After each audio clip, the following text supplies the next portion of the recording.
안식 후 첫날 세 번째 이야기를 함께 보려고 합니다.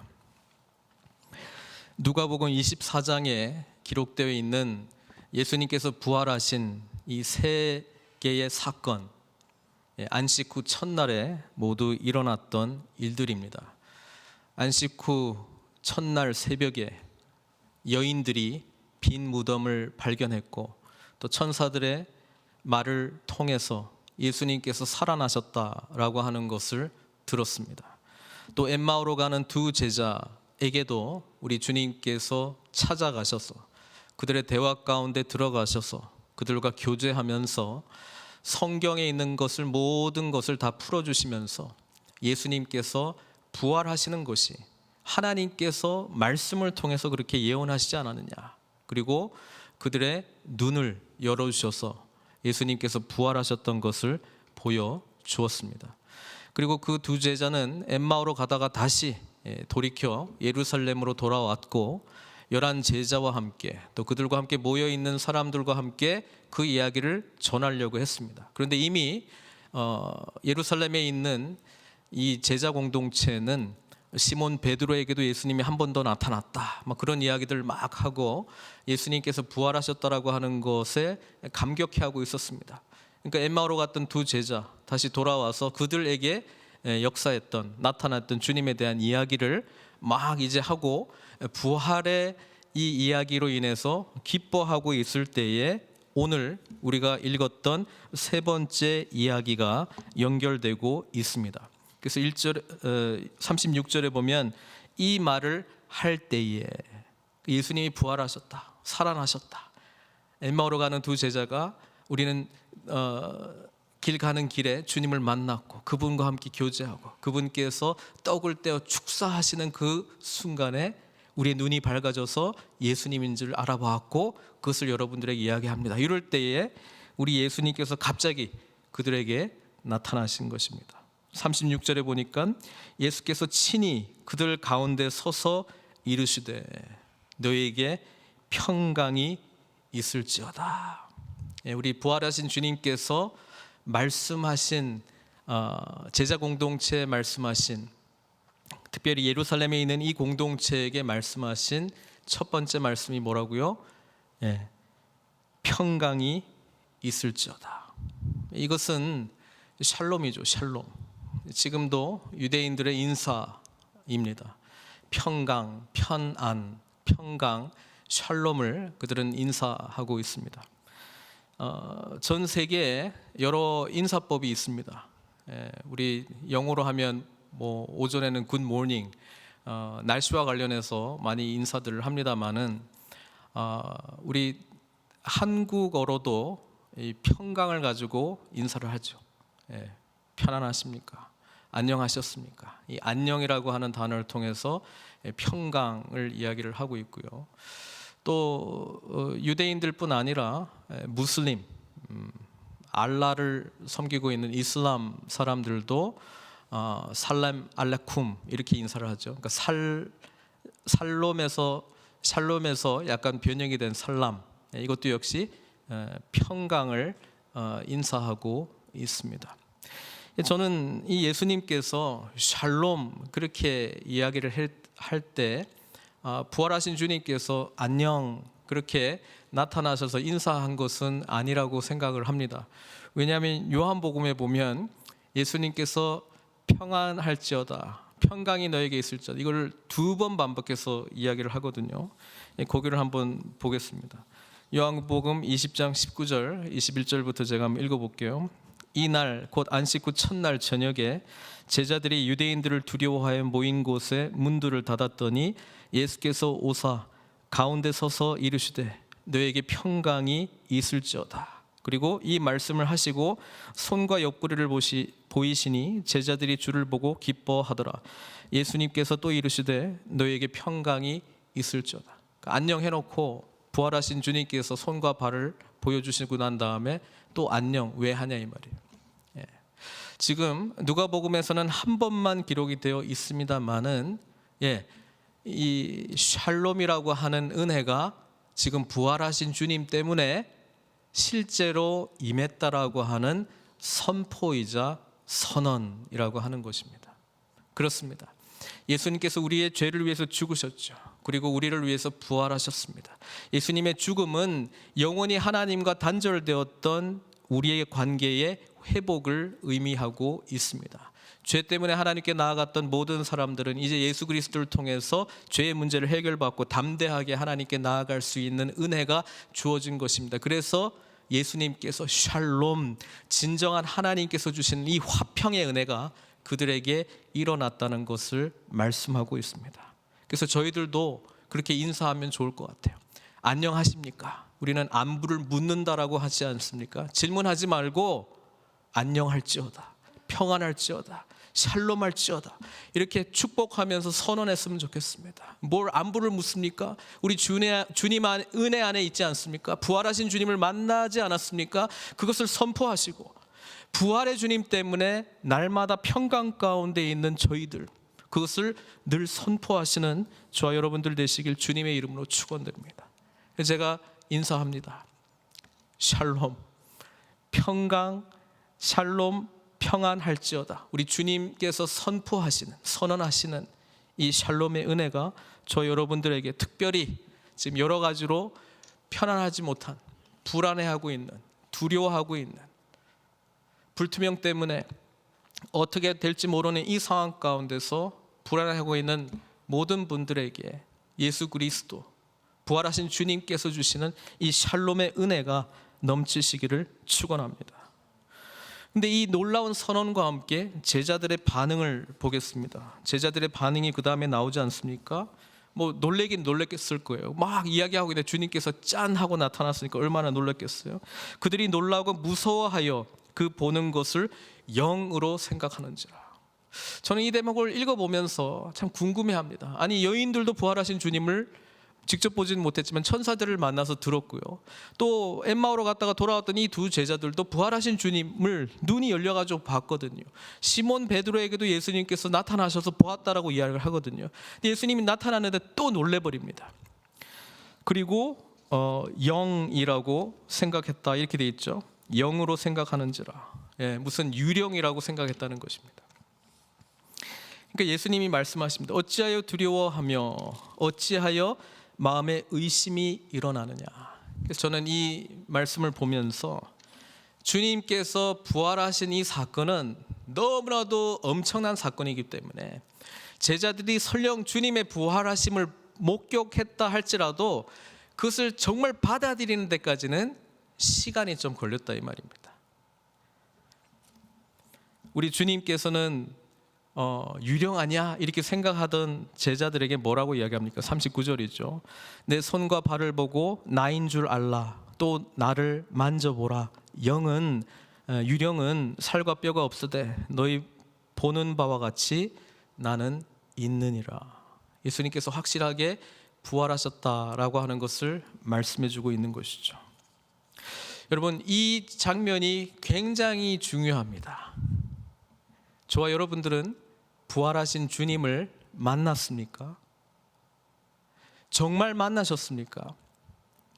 정말 이 제자들이 처음 부활하신 주님을 만났을 때에 두려워하고, 여기 보면은 재미있는 표현이 있어요. 41절에 너무 기쁨으로 아직도 믿지 못하고 이렇게 돼 있습니다. 기뻐하기는 기뻐하고 있습니다. 어떻게 감정적으로 반응해야 될지 몰라요. 이 너무나도 엄청난 사건이기 때문에. 이 엄청나신 주님의 부활을 저와 여러분들은 실제로 경험하고 있냐 이 말입니다. 아니면 그냥 2000년 전에 예수님께서 부활하셨던 내용을 알고 있다고 동의하시는 것입니까? 아니, 그때는 그런 일이 일어났대라고 전해들은 말에 대해서 동의하고 있는 것입니까? 우리 신앙생활의 핵심이라고도 할 수 있는 예수 그리스도의 부활 사건을 오늘도 저와 여러분들은 경험해야 된다는 것입니다. 이 제자들의 반응, 놀래는 이 반응이 언제 사그라드는 줄 아십니까? 언제 두려워하지 않게 되는 줄 아십니까? 언제 안 놀라는 줄 아십니까? 부활하신 주님을 자주 만나니까는 안 놀라는 거예요. 예수님께서 부활하셔서 40일 동안 제자들과 함께 있었잖아요. 그들과 대화했습니다. 같이 먹었습니다. 예수님을 만져보았습니다. 그분의 음성을 들었습니다. 교제하니까 안 두려워하는 거예요. 친밀해지는 거예요. 인격적인 만남을 가진 거예요. 여러분, 저와 여러분들이 부활하신 주님과 함께 이런 은혜와 이런 놀라운 은총을 경험해야 될 줄로 믿습니다. 그래야 우리는 다음 단계로 나아갈 수 있는 거예요. 여전히 성경책에는 그렇게 돼 있대. 부활하신 주님을 만났다라고 하는 분의 간증을 내가 들어봤어. 여러분, 이거 말고 실제로 우리 앞에 부활하신 주님의 은혜를 경험할 때 저와 여러분들은 안식 후 첫날 주님께서 가져오시는 새로운 세상, 주님께서 가져오시는 생명 가운데에 이것을 소망을 두고 눈이 열리고 우리의 마음이 열려서 어떻게 과연 살아가야 되는지 그게 분명해진다 이 말입니다. 어찌 보면 부활하신 주님이 경험되지 않았기 때문에 십자가에서 죽으신 주님은 다 봤잖아요. 십자가에서 죽으신 주님은 믿어질 수 있잖아요. 인간이 죽으면 죽는 거니까. 근데 죽으시고 3일 만에 부활하셨던 이 주님이 믿어져야 오늘 예수 그리스도를 나의 구주로 고백하고 있는 저와 여러분들에게 이 부활의 생명력 가운데 넘쳐나는 복된 삶을 살아갈 줄 믿습니다. 그래서 이 부활하신 주님을 만나는 게 굉장히 중요합니다. 저는 월요일 저녁, 지금은 실제로 모이지 못하고 이제 온라인으로 우리 목사님들과 함께 이제 공부를 합니다. 성경 공부도 하고 같이 책을 읽고 토론도 하고 그러는데 최근에 읽고 있는 책 중에 이제 부활과 구속이라고 하는 책이 있어요. 원래 구속이라고 하는 것은 속량이라고 하는 의미하고도 유사한데요. 십자가와 구속 이러면은 우리가 많이 익숙합니다. 십자가를 통해서 우리의 죄가 용서함을 받고 이제 구원을 받는다라고 하는 것, 그건 우리가 많이 익숙한데 부활과 구속이라고 책 제목을 일부러 그렇게 잡으신 분의 의도는 참 재미있게도 우리 신학 교리 책들이 있거든요. 조직 신학 책을 보면은 예수님에 대한 부활에 대한 내용이 그렇게 많지가 않아요. 십자가에 대한 이야기는 굉장히 많아요. 부활은 예수님께서 승천하시기 전에 일어났던 단계, 요 정도로 이제 설명하고 있다는 거예요. 그래서 그분의 논지는 이겁니다. 오늘처럼 이 부활의 신학이 다시 회복이 돼야 될 때가 없다는 거예요. 너무 십자가 중심의 신학을 했다는 거예요. 십자가의 신학은 모든 사람들이 많이 공감합니다. 왜냐하면 예수님께서 죽으셨다. 우리 죄를 위해서 죽으셨다. 근데 우리 주님께서는 십자가에서만 못 박혀 돌아가신 분이 아니시고 3일 후에 부활하신 주님이십니다. 이 부활하신 주님께서는 부활의 첫 열매가 되었다라고 하는 것은 이제 앞으로 예수 그리스도를 구주로 고백하는 모든 사람들에게 새로운 피조물의 역사가 어떤 것인지를 보여주시기 위한 첫 열매라고 하는 것이죠. 그래서 우리는 예수님을 믿는다라고 하는 것은 부활하신 주님을 믿는다라고 하는 것이고, 이 부활하신 주님께서 승천하셔서 우리에게 성령님을 보내주시고 성령님의 인도하심을 받아 주님과 날마다 실제적으로 교제하는 그런 엄청난 은혜를 허락해 주셨다. 이것을 믿고 고백해야 된다라고 하는 것입니다. 우리 목사님들도 같이 모여서 이야기하면서 부활에 대해서 설교를 한 적이 있느냐, 부활절에 한 번, 그리고 언급은 많이 하는 것 같은데 실제로 그게 무슨 의미인지를 정리도 제대로 안 돼 있고 많이 가르치지 못했다라고 하는 거예요. 여러분, 십자가 신학 아래 우리가 쭉 빠져 있을 때 십자가에서 보이는 것은 예수 그리스도의 희생입니다. 그래서 우리는 신앙생활을 할 때 남들보다 고생 많이 해야 될 것 같고, 남들보다 힘들어야 될 것 같고, 많이 희생해야 될 것 같고, 많이 포기해야 될 것 같고, 그런 신앙생활이 있습니다. 저도 신학교 갈 때 저희 기도 열심히 하시는 우리 할머니한테 이야기를 했더니 약간 한숨 비슷하게, 너도 그 길을 가려고 하느냐.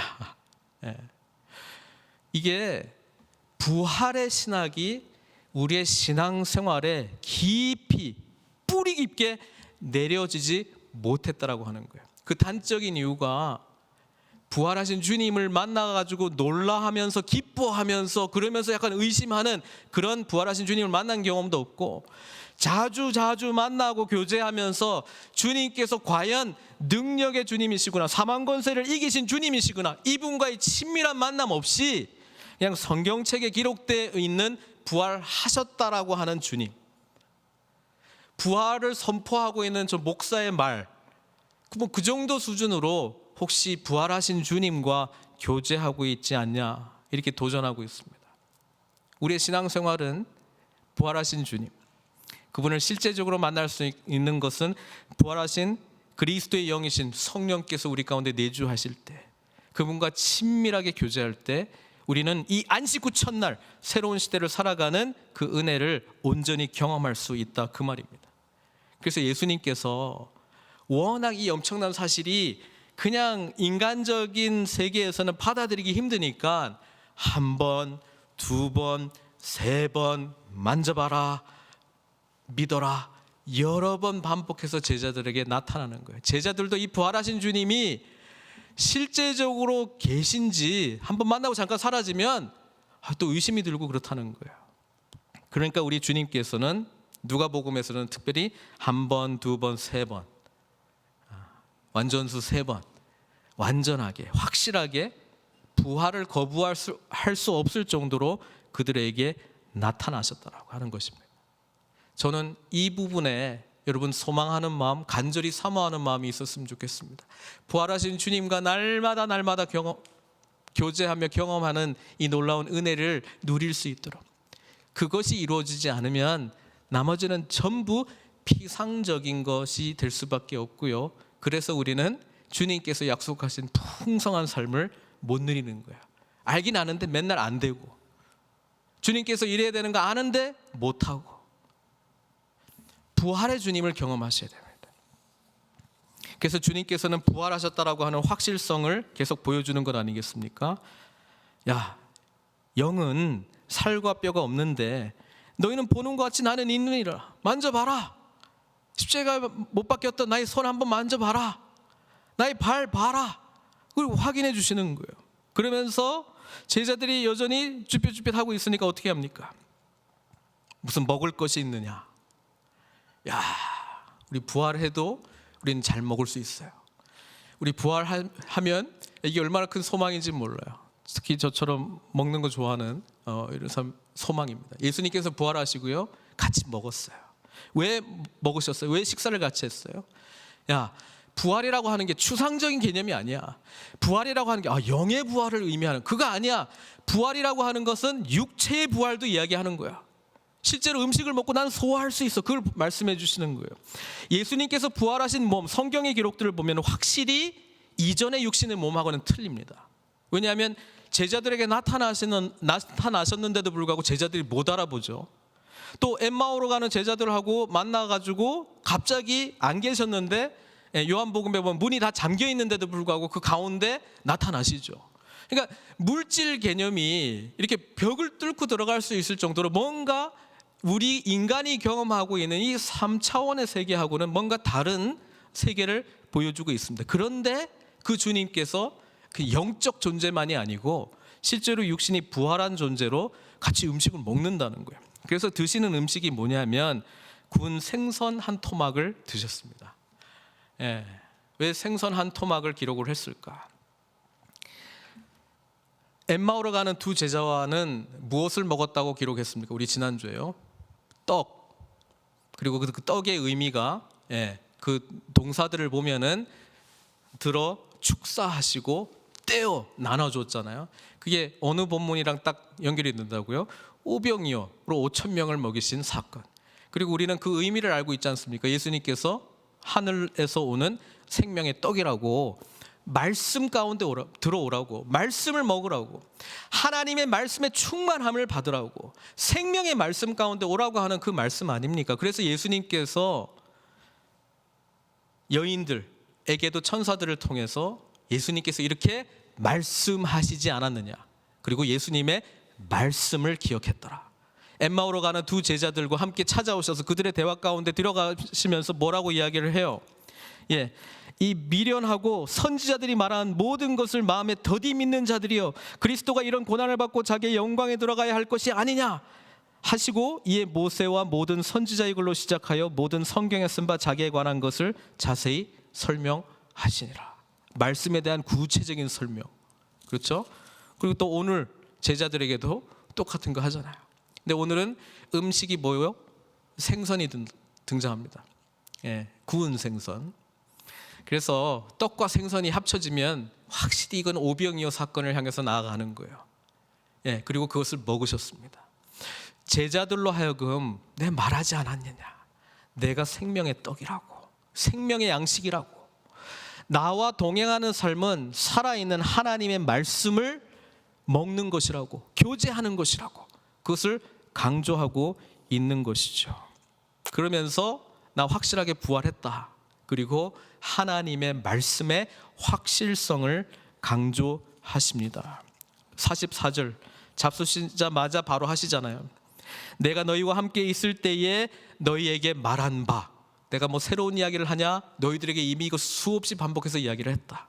성경 전체가 나에 관한 이야기다. 바로 이 사건을 위한 말씀이다. 그렇게 이야기해 주고 있는 거예요. 모세의 율법과 선지자의 글과 시편, 이게 구약 성경을 말하거든요. 모세의 율법, 토라, 선지자의 글, 느비임, 시편, 케투빔, 타나크, 이게 구약 성경이에요. 모든 성경이 나를 가리켜 기록된 모든 것이 이루어져야 하리라 한 말이 이것이라 하시고 설명해 줍니다.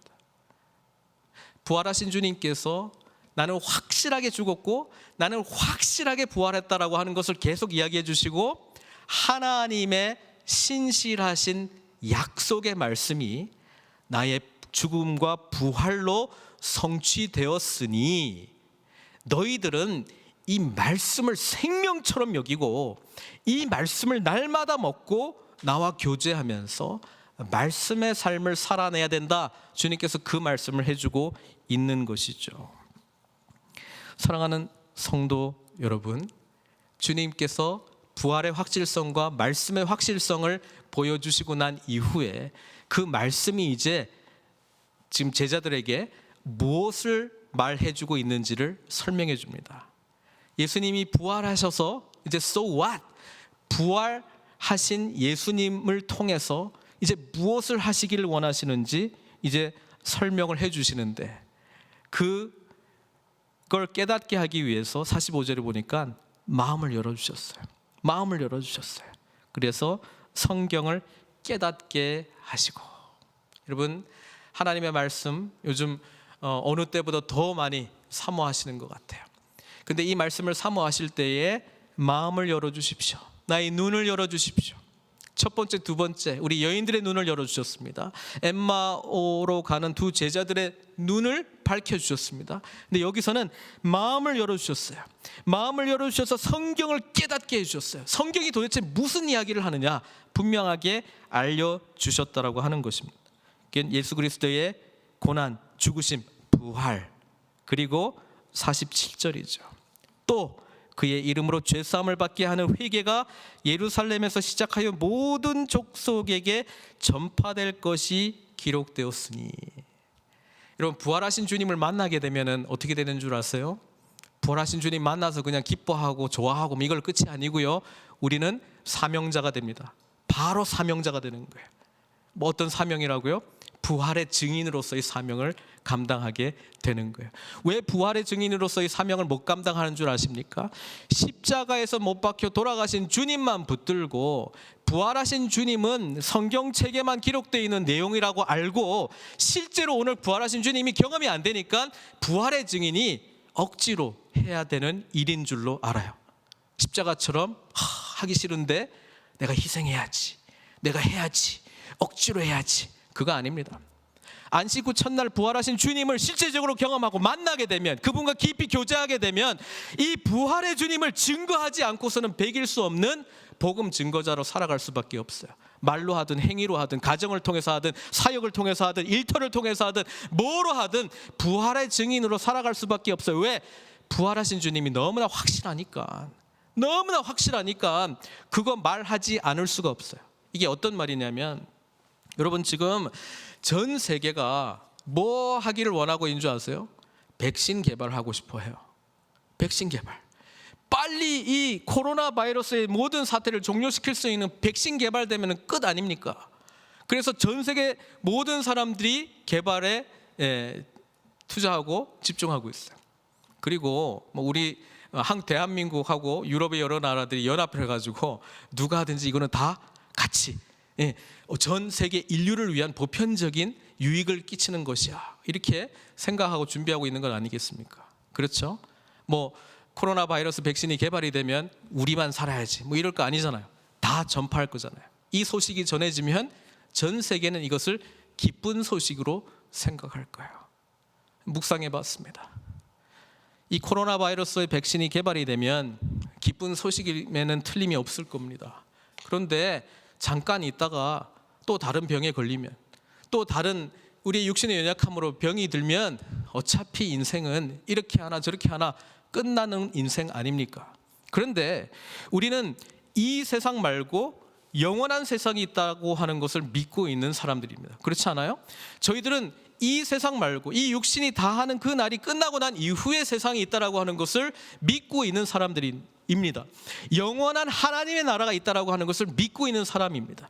그리고 이것으로부터 나아갈 수 있는 유일한 백신은 예수 그리스도의 복음이라고 하는 것을 알고 있습니다. 이것은 모든 인류를 향해서 주님께서 주신 선물이자 축복입니다. 그런데 어떻게 이것을 우리 것으로만 간직하는 복된 소식으로 간직할 수 있냐, 이 말입니다. 이미 이 세상을 뛰어넘는 영원한 하나님의 나라에 대한 회복의 길, 소망의 길, 죽음에서 사망에서 생명으로 나아갈 수 있는 영원한 생명을 주시는 예수 그리스도의 백신이 있음에도 불구하고 이것을 코로나 바이러스 백신 나온 것보다 더 감격하지 못하고 있는 것이 우리라면, 여러분, 저는 가장 근본적인 이유가 부활하신 주님이 아직 진하게 경험이 안 된 거예요. 그분과 진한 교제가 없는 거예요. 십자가에서 못 박혀 돌아가신 주님은 알겠는데 2000년 전에 성경책에 기록되어서 죽으셨다가 부활하셨고 승천하셨다라고 하는 그 부활하신 주님은 알겠는데, 오늘 우리와 교제하시고 오늘 살아 역사하시고 오늘 우리와 동행하시는 주님과의 깊은 교제가 없으니까 부활의 증인, 그건 뭐 선교사님들만 하는 거 아니야? 그거 하라고 우리가 후원하는 거 아니야? 부활의 증인이 되지 못한 이유는 부활하신 주님을 못 만났기 때문입니다. 부활하신 주님을 만나게 되면 살아계신 주님을 증거하지 않을 수밖에 없습니다. 그리고 부활하신 주님께서 제자들에게 나타나셔서 그렇게 말씀으로 실제로 내 몸을 만져봐라, 같이 먹자 보여주시고 40일 동안 교제하면서 확실하게 하나님께서 예수 그리스도를 살려주신 부활의 주님을 만났기 때문에 이제는 이 복음을 증거하는 자로 그들을 사용하시겠다는 거예요. 근데 이 부활하신 주님이 날마다 경험되기 위하여 예수님께서 하신 일이 뭔지 아세요? 49절이잖아요. 볼지어다 내가 내 아버지께서 약속하신 것을 너에게 보내리니 너희는 위로부터 능력으로 입혀질 때까지 이 성에 머물라 하시니라. 주님도 알고 계세요. 부활하신 주님을 만나도 우리는 안식 후 첫날 새롭게 열린 이 새로운 피조물의 세계에서 살아갈 수 있는 능력이 우리 안에서 노력한다고 나올 수 있는 그런 게 아니에요. 그래서 날마다 이 부활하신 주님과 교제하고 실제로 날마다 동행하는 그 은혜를 주시기 위해서 누구를 보내주신다는 거예요? 성령님을 보내주셨다는 거예요. 그래서 저와 여러분들은 이미 내주하시는 성령님과 깊이 교제해야 됩니다.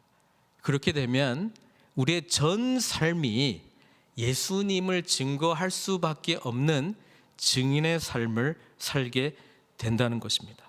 48절 주님께서 말씀하셨던 것처럼요, 너희는 이 모든 일의 증인이라. 여기서 너희가 누구예요? 예수님의 제자들이잖아요. 근데 어떤 제자들이에요? 예수님의 죽으심을 확실하게 보았고 예수님의 부활하심을 확실하게 보았고 그리고 예수 그리스도께서 승천하시고 보내주신 성령님의 충만하심을 경험했던 제자들. 그래서 누가복음이 사도행전으로 이어지잖아요. 성령님이 오시니까 주님께서 너희는 이 모든 일의 증인이라. 예수님께서 나를 위해서 행하신 일뿐 아니라 실제로 죽으시고 부활하신 그 의미를 깨닫고 만나는 사람마다, 삶의 모든 영역마다 부활의 주님을 증거하는 자로 살아갔다, 이 말입니다. 말씀을 맺겠습니다.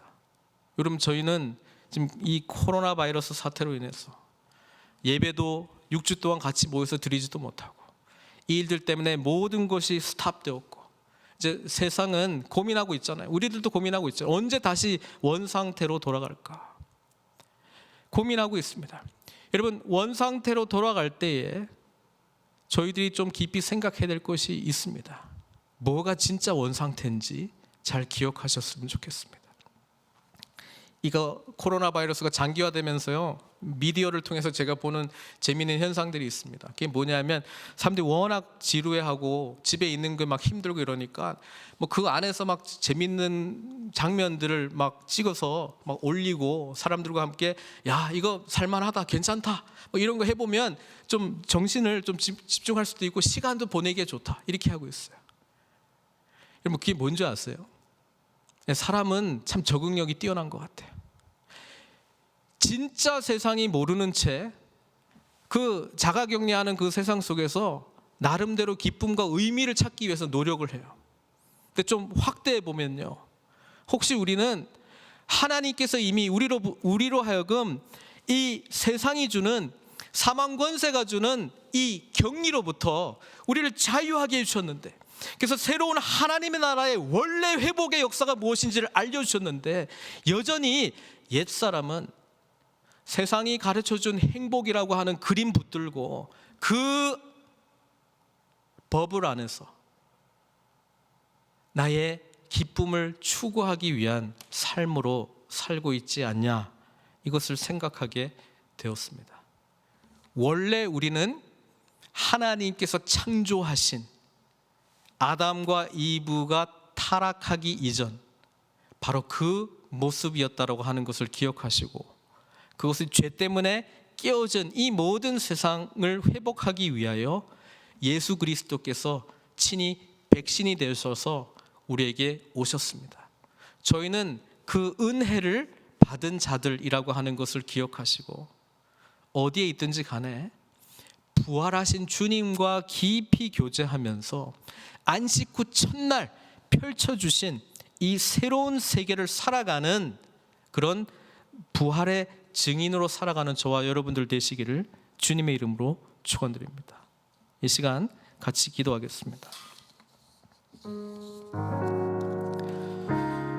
예수님은 부활하신 주님이십니다.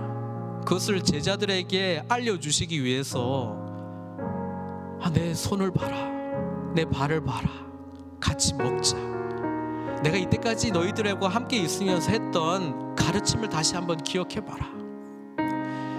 누누이 시간 걸릴 때까지 계속 만나 주셨습니다. 그리고 오순절날 성령이 임했을 때에 제자들은 안식 후 첫날에 부활의 증인으로 세상을 향해서는 담대하게 예수님의 죽으심과 부활하심, 그리고 앞으로 하나님의 나라가 어떻게 이루어질 것인가에 대한 확실함 속에서 나는 어떤 삶을 살겠노라 확실하게 결단하고 살았습니다. 사랑하는 성도 여러분, 저희들은 무엇을 보고 있습니까? 혹시 우리가 추구했던 이것이야 라고 하는 것이 부활의 주님께서 보여주신 것이라면 그것을 붙들고 순종하고 나아가십시오. 그런데 부활하신 주님에 대한 이야기는 알고 있지만 부활하신 주님이 실제로 경험되지도 않았고, 그것이 나에게 실제의 사건이 아닌 상황에서 우리가 추구하는 것들은 과연 무엇인가 돌아봤으면 좋겠습니다. 이 시간 같이 기도했으면 좋겠습니다. 부활의 주님이 만나질 수 있도록 나의 마음도 열리고 나의 눈도 열려서 성경 말씀을 통해서 부활하신 주님의 그 약속의 확실성이 무엇인지 보여지게 해주시고, 오늘 살아 나의 삶에 간섭하시고 나와 함께 하시길 원하시는 그 부활의 주님과 날마다 깊은 인격적인 만남을 통하여 우리 영원한 세상, 이 하나님 나라 복음을 증거하는 복음 증거자로 생명력 넘치는 안식 후 첫날 새로운 피조물의 정체성을 갖고 살아갈 수 있도록 주님 도와주십시오. 이 기도를 하나님께 올리도록 하겠습니다. 같이 기도하겠습니다. 사랑의 하나님, 예수님의 음성을 기억합니다.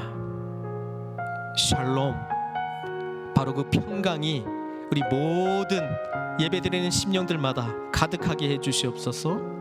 부활하신 주님을 깊이 인격적으로 만나기를 소망합니다.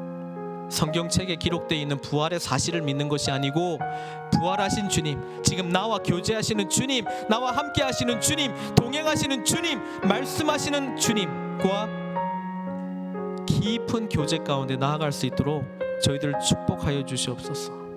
그래서 말씀을 볼 때 엠마오로 가는 두 제자가 그랬던 것처럼 마음이 뜨겁게 하여 주시고, 오늘 부활하신 주님과 같이 식사하면서 경험했던 그들의 마음이 열리게 하여 주셔서 정말 하나님의 말씀은 하나도 땅에 떨어지지 아니하고 다 이루어지는구나.